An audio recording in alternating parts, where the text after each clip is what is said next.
Hey everybody, so on my last video you guys got to see some of the chicks that we have added to our little flock here.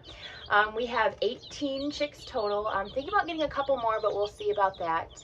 It's really hard to stop buying chicks. I'll just put that out there right now. They're growing super fast. I mean, we've only had them for what, a few days, and look at how big. Look at how big she's getting. They're getting so big. Now we have all of the larger breeds in one brooder, and then the other ones, the little bantams, because they're so much smaller, they were actually getting trampled by the other ones, and we didn't want to cause anything to happen, like a snapped neck or just anything like that.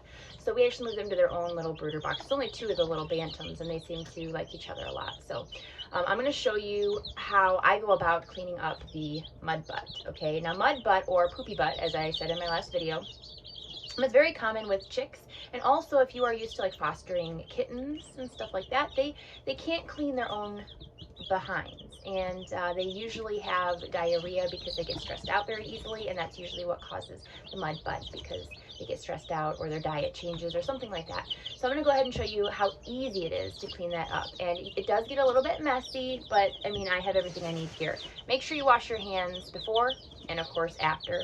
All you're going to need is a very wet, warm washcloth and a cotton swab that has either vegetable oil or coconut oil. I know it might seem weird to use vegetable oil on your chicks, but all right, let's see. So first of all, let me show you her. Her behind is clean. She does not have mud butt, so good job, girly. But her little friend here, she does. So you can see what happens is the poo, it sticks to the little behind and it hardens on there because they usually have diarrhea if they're stressed out. And it's hard for them to go to the bathroom and continue to go to the bathroom, I guess I'll put it that way.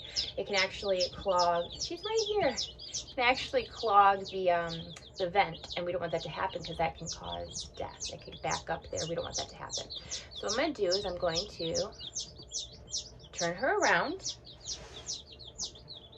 take my rag, and you don't want to tug and pull because you don't want to pull out the feathers that have grown there, and you don't want her to bleed or cause any kind of pain in that way. Now sometimes it's inevitable, sometimes it does happen. Actually, a lot of the time you do get a little bit of the feathers in there because it takes some time. You have to be patient.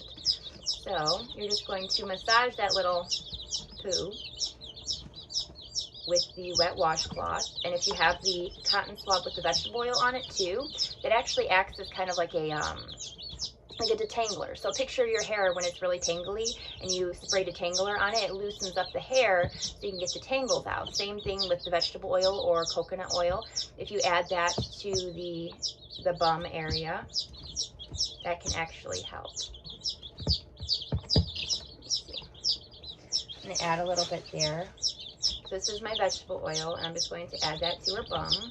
There's so many nice words for behind, isn't there?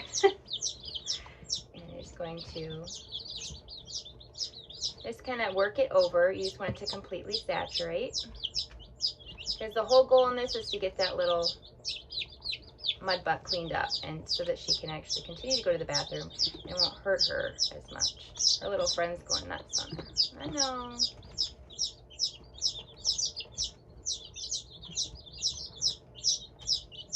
There we go. And there we go. It's that simple. And you want a sopping wet rag because you really want to moisten that hardened poo so that it comes off a lot easier. And there's her little butt. Don't want to show her too much. Don't want to expose her to the world. But I'll give her some kind of privacy, right? And there she is. Her little friend's going nuts. Hello, world. So I'll show you our two bantams. Here. They just wanted to be with each other.